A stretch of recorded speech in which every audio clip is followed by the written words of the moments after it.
प्यारे विद्यार्थियों, आप सभी का मेरे YouTube चैनल विज्ञान हर घर बने पाठशाला में एक बार पुनः स्वागत है। इस वीडियो में हमने कक्षा 10 पाठ 6 जैव प्रक्रम शुरू किया था। उसमें हमने जैव प्रक्रम बेसिकली जो जीवों के अंदर जो प्रक्रियाएं होती है सभी प्रकार की, उनको हम जैव प्रक्रम के नाम से जानते हैं। तो हमने इस चैप्टर के पिछले ऑडियो में हमने ये पढ़ा था कि स्वपोषी पोषण क्या होता है, परपोषी पोषण क्या होता है। ठीक है, अब परपोषी पोषण के अंदर जो है मनुष्य जो है परपोषी है, अपना भोजन स्वयं नहीं बना सकता। तो इसीलिए परपोषी पोषण के अंतर्गत बहुत सारे विभिन्न प्रकार के जैव प्रक्रम आते हैं जो मनुष्य के शरीर में होते हैं। तो उनमें से सबसे पहला है पाचन तंत्र, डाइजेस्टिव सिस्टम। तो वो भोजन का जो पाचन होता है वो किस प्रकार होता है वो हमने जैव प्रक्रम में पढ़ना है। ठीक है, चलिए आज का वीडियो इसी पर निर्धारित है। चलते हैं, पढ़ते हैं हमारा मनुष्य का पाचन तंत्र। तो सबसे पहला है आपका पाचन तंत्र। तो मनुष्य में पाचन जो है पाचन तंत्र जो मुख्यतः 4-5 भागों से बनता है। इसमें आपका मुख है, आहार नाल है, देन अमाशय है, उसके बाद आपका फिर छोटी आंतें, बड़ी आंतें और मल द्वार है। ठीक है, तो मनुष्य में पाचन तंत्र जो है आहार नाल, ठीक है, और इससे संबंधित ग्लैंड्स या ग्रंथियाँ होती हैं। मनुष्य में पाचन तंत्र में विभिन्न प्रकार के अंग पाए जाते हैं जो मैंने आपको बताया। ठीक है, जैसे मुंह से शुरू होता है हमारा मुंह, ग्रास नली या भोजन नली इसे बोलते हैं इसोफेगस, अमाशय या पेट, छोटी आंत और बड़ी आंत। तो ये सभी जो ग्रंथियाँ होती है ये सभी जो हमारे पाचन तंत्र के भाग हैं। लार जो है इन सभी तंत्र को जोड़ती है और यह हमारे मुंह में होती है। तो ये ग्रंथियाँ होती है हमारे सलाइवरी ग्लैंड्स, इसको कहा जाता है सलाइवरी ग्लैंड्स। तो जो हमारा पाचन तंत्र में इसमें जो ग्रंथियाँ हैं, एक लार है जो हमारे मुंह में होती है, उसको सलाइवरी ग्लैंड कहा जाता है। दूसरा है हमारा यकृत या लीवर। ठीक है बच्चों, ये लीवर जो होता है हमारा। उसके बाद अग्नाशय यानी पैनक्रियाज है। तो ये है हमारी इसकी ग्रंथियाँ, ग्लैंड्स जो मनुष्य के पाचन तंत्र से जुड़ी है। तो सबसे पहले आता है आपका मुंह यानी आहार नाल। ठीक है, आहार नाल से पाचन तंत्र शुरू होता है और गुदा यानी एनएस में जाके खत्म होता है। तो हमारा भोजन तंत्र लगभग 9 मीटर लंबा होता है जो कि हमारे आहार नाल से शुरू होता है और पाचन तंत्र यानी आहार नाल से शुरू होकर गुदा द्वार तक खत्म होता है। तो इसकी लंबाई लगभग 9 मीटर होती है।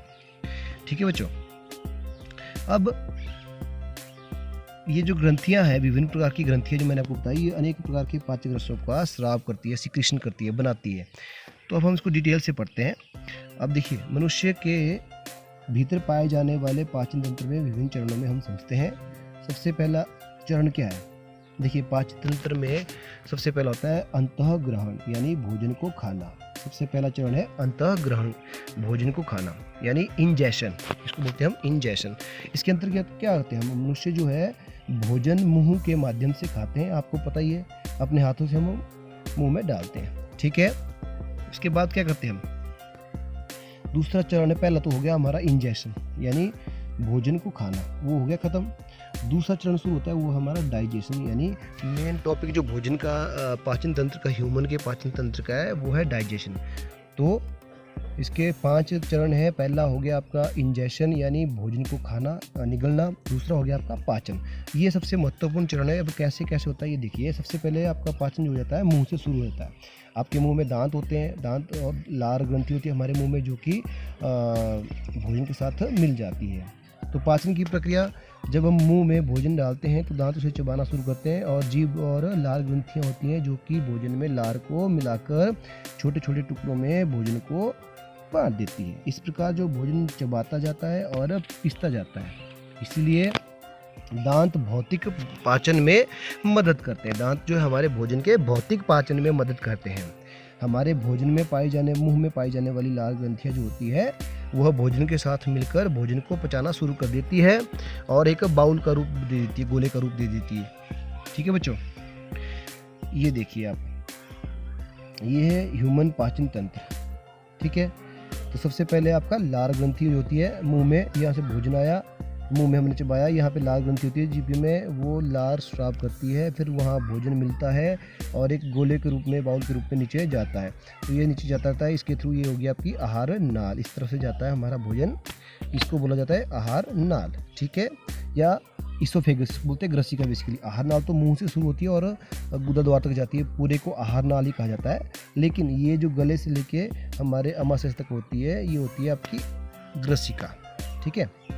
फिर जब भोजन जो है मुंह से जाता है तो हमारा भोजन कहाँ पहुँचता है, अमाशय में पहुँच जाता है। चलिए इस चित्र पे दोबारा वापस आते हैं, पहले पढ़ लेते हैं। जब हमारे भोजन में लार मिल जाती है तो लार एक तरल पदार्थ है, ठीक है, आपको सभी पता है लार एक तरल पदार्थ है, और यह भोजन के साथ मिलकर भोजन को गीला कर देती है और उसको निगलने में आसानी होती है। तो कई बार हम देखते हैं कि हमारी नज़र स्वादिष्ट खाने पर जाती है, आपको पता ही है, तो मुंह में लार आ जाती है, मुंह में पानी आ जाता है, आता कि नहीं। तो मुंह में जब पानी आता है तो ये सब होता है हमारा लार ग्रंथियों द्वारा।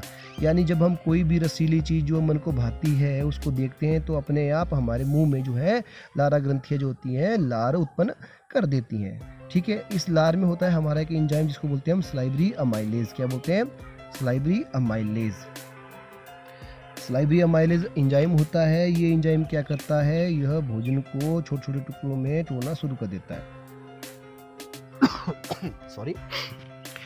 तो स्टार्च या कार्बोहाइड्रेट का पाचन हमारा कहाँ से शुरू होता है, मुंह से ही शुरू हो जाता है। तो इसलिए हमारा भोजन में हम क्या करते हैं, सबसे पहली गलती हम ये करते हैं कि अपने भोजन को मुंह में बहुत कम समय तक रखते हैं, जबकि हमें भोजन को अपने मुंह में करीब करीब 32 बार चबाना चाहिए, ठीक है, ताकि जो लार होती है वो भोजन में अच्छी तरह मिल जाए और भोजन का पाचन अधूरा ना रह जाए। फिर भी पूरी तरह भोजन मुंह में तो कभी पाचन होता ही नहीं है भोजन का, इसलिए जो मुंह में पाचन होता है वो अधूरा होता है। जब मुंह से हमारा भोजन जाता है वो जाता है ग्रसिका नली से सीधा कहाँ पे जाता है, पेट में पहुँचता है, यानी अमाशय में हमारा भोजन जाता है।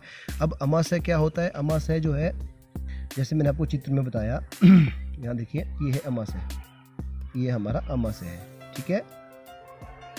अमाशय क्या करता है, अमाशय की बाहरी दीवार जो होती है बहुत लचीली होती है, वह बार बार सिकुड़ता और फैलता रहता है। जैसे जैसे हम भोजन खाते रहते हैं उसी के हिसाब से सिकुड़ता है और फैलता रहता है। जितना ज़्यादा हम भोजन खाएंगे उतना ही हमारा अमाशय फैलता जाता है। तो भोजन की जो दीवारें, जो भोजन की वजह से जो आपकी अमाशय की दीवारें हैं वो फैलती लगती है। आप जितना ज़्यादा भोजन खाते हो तो आपका पेट जो है फूल जाता है। इस फैलने और सिकुड़ने की जो प्रक्रिया है इसको कहा जाता है, क्या कहा जाता है इसको, क्रमिक वृत्तों के सिकुड़ने वाली गति या पेरिस्टेलिक मूवमेंट, पेरिस्टेलिक मूवमेंट ऑफ स्टमक, ठीक है। तो इस प्रकार जो है भोजन हमारा अमाशय में पहुंच जाता है। अब हमारा जो पाचन तंत्र है वो है बेसिकली क्या, हमारा जो पाचन तंत्र है वो अंग्रेजी वर्णमाला के जे अक्षर के आकार का होता है, ठीक है। और जो पेट की बाईं तरफ है, ठीक है, भोजन में करीब 3 घंटों तक पीसा जाता है। पेट में भोजन को देख लो, भोजन पचाना बेटा इतना आसान नहीं होता है, तो भोजन को करीब करीब 3 घंटे तक हमारे पेट में पीसा जाता है। इस दौरान भोजन को छोटे छोटे टुकड़ों में काटा जाता है, तोड़ा जाता है और अर्ध ठोस पेस्ट बनाया जाता है, यानी सेमी फ्लूइड पेस्ट इसका बनता है। फिर पेट की दीवारों में उपस्थित ग्रंथियाँ, जैसे आपकी मैंने बताया था यकृत होती है और पैनक्रियाज होती है, तो ये क्या करते हैं, गैस्ट्रिक जूसेस अमाशय से निकलता है हमारा अमाशय रस, ठीक है। और ये स्राव करती है, जिसके 3 पदार्थ होते हैं, कौन कौन से, हाइड्रोक्लोरिक अम्ल, पेप्सिन एंजाइम और म्यूकस। तो ये 3 प्रकार के पदार्थ हमारे इसमें होते हैं। हाइड्रोक्लोरिक अम्ल की उपस्थिति के कारण जो है भोजन अम्लीय प्रकृति का होता है, और यह जो पेप्सिन एंजाइम है यह छोटे छोटे कणों में भोजन को तोड़ देता है, ठीक है। अब पेप्सिन क्या करता है, आपके भोजन में जो प्रोटीन मौजूद होता है ना उसको पचाना शुरू कर देता है और प्रोटीन का पाचन करता है। अब इसके अंतर्गत क्या होता है, छोटी आंत, जब अमाशय से छोटी आंत में जब भोजन जाता है तो छोटी आंत क्या करती है, 2 ग्रंथियों का स्राव करती है, नंबर 1 जिगर और अमाशय, यानी जो यकृत है और जो पैनक्रियाज है वो क्या करते हैं, पित्रस का स्राव करते हैं। पित्रस हरे रंग का एक हरे रंग और पीले रंग का एक द्रव होता है जो कि हमारे यकृत द्वारा बनाया जाता है। और एक हमारे यकृत के नीचे होता है एक स्ट्रक्चर जो होता है हम गॉल ब्लैडर या पित्ताशय, वहाँ पे यह स्टोर होता है। चलिए वापस चित्र पे चलते हैं, वहाँ दिखाता हूँ आपको। ये देखिए, ये है आपका हरे रंग का, इसको बोलते हैं पित्ताशय, और ये ऊपर वाला है, ये है आपका जिगर यानी यकृत। तो यहाँ से एक लिक्विड निकलता है और इस थैली में इकट्ठा होता है, ठीक है। फिर ये जो थैली होती है ये आपका छोटी आंत में जाके मिलाती है इस चीज़ को। पैनक्रिया से भी जूस आता है, ये पैनक्रियाज है यहाँ पे, तो यहाँ से भी पैनक्रियाज दोबारा देखते हैं, ये पैनक्रियाज है पीले रंग का, हरे रंग का आपका क्या है, पित्ताशय। तो ये दोनों जो है आपके जो रस है पित्त रस, उसको स्कीट करते हैं और भोजन के साथ मिला के उसको पचाते हैं, ठीक है। तो पित्त रस जो होता है क्या करता है, क्षारीय होता है और इसमें लवण होते हैं, भोजन में मौजूद वसा एवं लिपिड को रासायनिक रूप से तोड़ने में मदद करता है। पेट में आने वाले भोजन को अम्लीय से क्षारीय बनाने में अग्नाशय बहुत महत्वपूर्ण योगदान देता है, ठीक है बच्चों। इसके साथ जो है भोजन में जो वसा मौजूद होती है उसको भी छोटे छोटे टुकड़ों में अग्नाशय तोड़ता है, यानी जो एंजाइम बनाता है। तो अग्नाशय बड़ी पत्ती के आकार की जैसी ग्रंथि होती है जो मैंने आपको अभी बताई ऊपर, ठीक है, पीले रंग की, जो कि पेट के समांतर बिल्कुल ठीक पेट के नीचे होती है। और क्या करती है, यह अग्नाशयिक रस उत्पन्न करती है। जबकि यकृत कौन सा रस उत्पन्न करता है, यकृत करता है आपका पित्त रस, ठीक है। अब जो अग्नाशय से अग्नाशय रस निकलता है उसमें से एमाइलेज, ट्रिप्सिन और लाइपेज जैसे एंजाइम होते हैं। ये क्या करते हैं, ये स्टार्च को तोड़ते हैं। अमाइलेज स्टार्च को तोड़ता है, ट्रिप्सिन प्रोटीन को तोड़ता है और लाइपेज क्या करता है, इस टूटे हुए भोजन को टूट चुके वसा को तोड़ता है, जो वसा होती है उसको तोड़ता दोबारा लाइपेज एंजाइम। तो इस प्रकार जो है ये आपके एंजाइम कार्य करते हैं। अब जो हमारे पेट में हाइड्रोक्लोरिक अम्ल होता है वो क्या कार्य करता है, इसको भी जल्दी जल्दी देख लेते हैं। नंबर 1, यह पेप्सिन एंजाइम को सक्रिय करता है। नंबर 2, पेट में पहुंचे हुए भोजन में बैक्टीरिया को मार देता है, ठीक है। अब जैसे आपको आजकल चला हुआ है कोरोना का, तो आपको बताया जा रहा है कि आप गर्म पानी पीजिए, गर्म पानी पीजिए। गर्म पानी पिएंगे तो अगर आपके पास अंदर कोरोना वायरस चला जाता है, गलती से कोरोना वायरस आपके थ्रोट में फंस जाता है, तो गर्म पानी पिएंगे तो आप वो जल्दी से हमारे पेट में चला जाएगा और पेट में होगा आपका हाइड्रोक्लोरिक अम्ल, तो वो क्या करेगा, इस बैक्टीरिया या वायरस को मार देता है, ठीक है। तो ये थे इसके मेन कार्य। अब जब भोजन हमारा छोटी आंत में पहुंचता है, छोटी आंत जो है लगभग 6.5 की जगह, ये थोड़ा गलत है, 7.5 मीटर लंबी होती है और यह हमारे शरीर में बिल्कुल कुंडली के आकार में होती है, ठीक है, बिल्कुल मुड़ी हुई होती है, कुंडली के आकार की होती है। चलिए ऊपर दोबारा पिक्चर में चलते हैं, आपको दिखाते हैं। ये जो मेरी यहाँ पे बिल्कुल कुंडली बना रखी है, ये छोटी आंत है, ठीक है बच्चों। फिर इसके बाहर जो लाल रंग की दिख रही है आपको, ये वाली, ये बड़ी आंत है। और ये जो नीचे वाला हिस्सा है जहाँ पे बड़ी आंत का भाग जो है फूला हुआ है, इसको बोला जाता है मलद्वार या रेक्टम, ठीक है। यहाँ से ये ये मलाशय है जहाँ पे भोजन इकट्ठा होता है, जो अपशिष्ट पदार्थ है, भोजन नहीं, जो हमारा अपशिष्ट पदार्थ है। और ये है नीचे मलद्वार जहाँ से हम बाहर निकालते हैं, ठीक है। चलिए वापस टॉपिक पे चलते हैं। तो इस प्रकार आपका ये हो जाता है इसका हाइड्रोक्लोरिक अम्ल के कार्य। उसके बाद छोटी आंत की दीवारों में जो ग्रंथियां होती है वो क्या करती है, आंतरस स्रावित करती हैं। और छोटी आंत के अंदर जो है उंगली के आकार की संरचना होती है जिनको बोला जाता है रसांकुर या दीर्घरोम, ठीक है। अब यहाँ पे क्या होता है, amino acid, fatty acid, glycerol पानी में घुलनशील कण होते हैं जिनको भोजन से पचाया जाता है, ठीक है। और घुलनशील भोज्य कणों को छोटे पानी में घुलनशील कणों को बदल देती है। अब भोजन का रासायनिक पाचन जैविक उत्प्रेरक के कारण होता है जिसे एंजाइम कहा जाता है, ठीक है। तो ये थे हमारे पाचन तंत्र के 2 मुख्य भाग। नंबर 1 पहले था इंजेक्शन यानी भोजन का निगलना, दूसरा था पाचन। तो दूसरा पाचन जो था वो बहुत बड़ा जरूरी है, वो मेरे को बता दिया। अब तीसरा भाग जो है मनुष्य के पाचन तंत्र का वो है अवशोषण यानी ऑब्जर्वेशन यानी ऑब्जर्वेशन। जो हमने भोजन खाया उसमें से जो अच्छी यानी जो हमें शक्तिवर्धक, जो हमारे पौष्टिक विटामिन्स, प्रोटीन्स हैं, उनको क्या करना, अवशोषित करना। तो पाचन के बाद जो है भोजन के जो छोटी आंत में होते हुए हमारे रक्त में पहुंचते हैं छोटे छोटे कण, इसीलिए हम कह सकते हैं कि छोटी आंत पचाए हुए भोजन का अवशोषण का मुख्य केंद्र है या मुख्य क्षेत्र है, ठीक है। अब छोटी आंत की भीतरी सतह में, जैसे मैंने आपको बताया, उंगली के आकार की छोटी संरचनाएं होती है जिनको कहा जाता है विलाई कहा जाता है, या रसांकुर या दीर्घरोम कहा जाता है। ये क्या करते हैं, पचे हुए भोजन में ये हमारे अवशोषण करती हैं, यानी अवशोषण, जो पचा हुआ भोजन होता है उसका अवशोषण करने के लिए उसका क्षेत्रफल बढ़ा देती है और जिससे भोजन जल्दी से हमारे रक्त में पहुंच जाता है। ठीक है बच्चों, तो ये हो गया आपका एब्जॉर्प्शन यानी अवशोषण। चौथा पार्ट है इसका समावेश यानी एसिमिलेशन। ठीक है, चौथा पॉइंट इसका एसिमिलेशन या समावेश। जब रक्त पचाए हुए और घुले हुए भोजन को शरीर के सभी अंगों तक ले जाता है, जहाँ पर कोशिका के रूप में यह समावेशित होता है।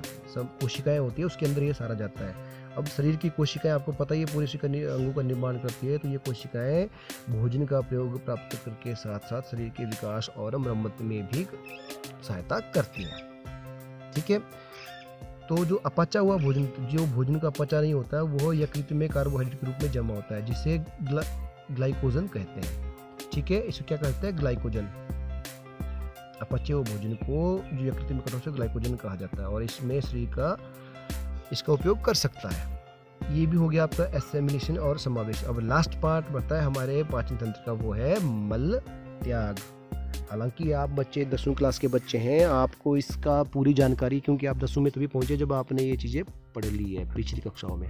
फिर भी अगर आपके पाठ 6 में ये चीज़ है जय प्रक्रम में, तो आपको आनी चाहिए। ठीक है, तो उसके बाद है मल त्याग यानी इजेक्शन। इजेक्शन यानी बाहर निकालना। तो जो भोजन हमारा पच जाता है उसके बाद जो है बड़ी आंत में जाता है। बड़ी आंत में केवल और केवल क्या होता है, बड़ी आंत की दीवारों में केवल और केवल जो पचा हुआ भोजन होता है उसमें जो पानी होता है उसको अवशोषित किया जाता है और कुछ नहीं होता। बड़ी आंत में केवल जो भोजन में पानी है उसको अवशोषित किया जाता है, और जो हमारा वेस्ट पदार्थ बचता है वो ठोस के रूप में होता है, यानी ठोस पदार्थ जो होता है वो बच जाता है फिर वेस्टेज या मल। यह जो है हमारे मलाशय में या रेक्टम में इकट्ठा हो जाता है और फिर मल द्वार के द्वारा या गुदा द्वार के द्वारा इसको बाहर निकाला जाता है। इसको हम बोलते हैं मल त्याग की प्रक्रिया। तो उम्मीद करता हूँ आप बच्चों को ये समझ आया होगा।